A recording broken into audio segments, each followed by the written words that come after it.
다음은 문항 17번입니다. 갑신정변과 관련된 문항 선생님하고 같이 확인하고 관련된 내용 정리해 보도록 하겠습니다. 다음은 문항 18번입니다. 여러분이 가진 모의고사 문제지 18번 문항 선생님하고 같이 보면서 관련된 내용, 갑신정변과 관련된 내용 학습해 보도록 하겠습니다. 여러분이 가진 모의고사 18번입니다. 18번입니다. 밑줄 친 정변에 대한 설명으로 옳은 것은 이라고 되어 있습니다.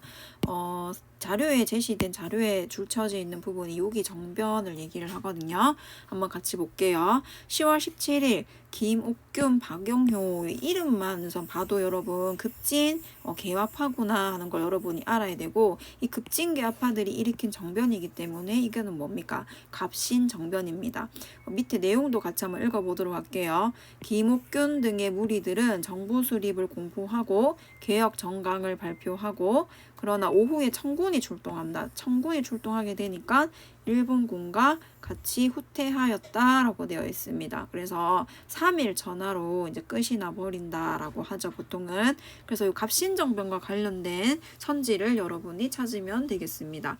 그러면 선지 한번 같이 보도록 할게요. 1번 북벌론을 야기하였다. 북벌론은 우리 그 정묘호란 병자호란 이후에 북쪽을 정벌하자라고 제기된 주장이었죠.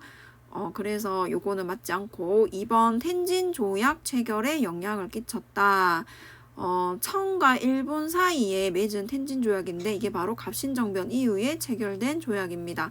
그래서 정답은 2번이죠.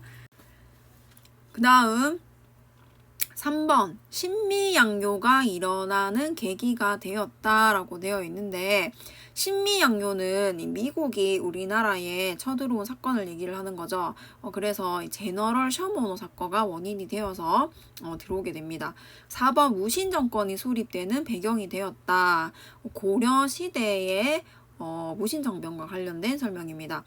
5번 김부식 등 개경 세력의 반발을 불러왔다.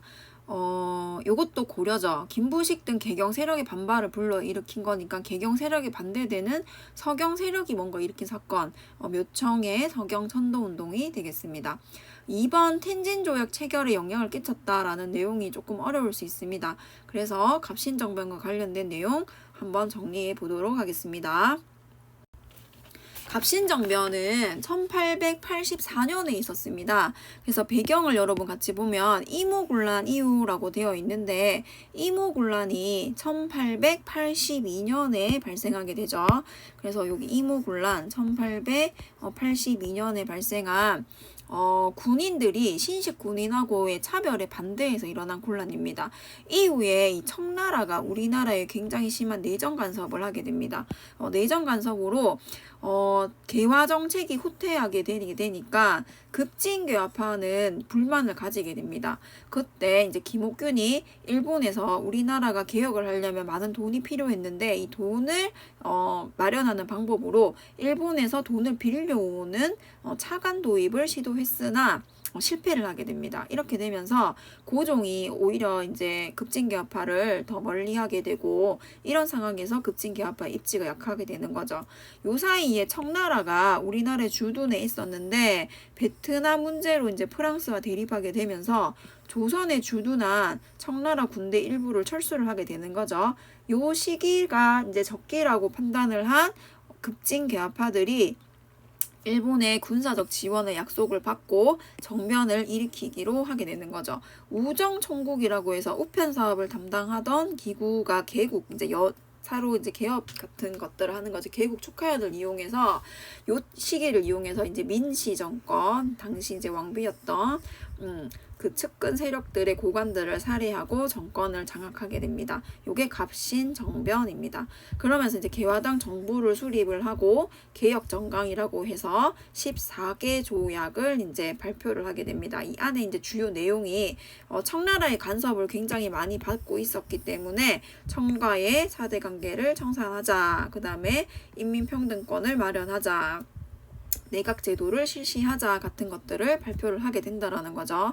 하지만 이제 떠난 줄 알았던 청군들이 다시 개입을 하게 되면서 거기다가 이제 군사적으로 약속했던 일본군도 역시 후퇴를 하게 됩니다. 그러면서 이 갑신정변은 3일 만에 실패를 하게 되면서 3일 천하로 불리게 되는 거죠. 결과민 역량이 굉장히 중요합니다, 여러분. 청의 내정 간섭은 더더욱 심화되게 돼요. 왜냐면 일본군이 후퇴하게 되고 청군이 더 개입을 하게 되면서 이제 민씨 세력이 재집권하게 되고 더더욱 이제 개화 정책 추진은 어려워지겠죠. 이때 이제 일본 공사관이 신축 비용 이제 불이 타고 부서지고 이렇게 된 것을 부담해라라고 하고 피살 일본인들이 죽은 거에 대해서 배상금을 지불해라라고 하는 것. 일본과 조선 사이 맺은 조약이 한성 조약이고 이 텐진 조약이 굉장히 중요합니다. 청나라와 일본이 맺은 내용인데 두 군대가 우리나라에 다 들어와 있었어요. 청나라 군대, 일본 군대. 근데 이제 동시에 철수하자. 이럴 걸 약속을 합니다. 그래서 동시에 철수를 하는 거죠.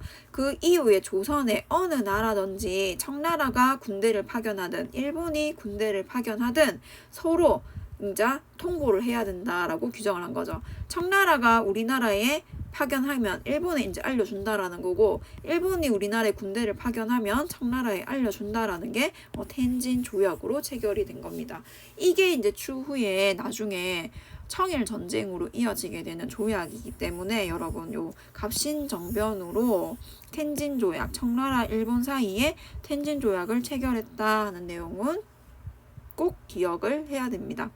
다음 의의와 한계를 보면은 근대 국가 수립을 위한 정치 사회 개혁 운동이다 라는 거고 근대 국가 수립이라는 거는 이제 뭐 다른 게 아니라 근대 국가들이 나아갔던 방향대로 나아가려고 했다라는 거죠. 그게 바로 여기 보이는 인민평등권을 마련한다든지 내각 제도를 실시하려고 했다라는 것들을 보고 이제 그렇게 얘기를 하는 거죠.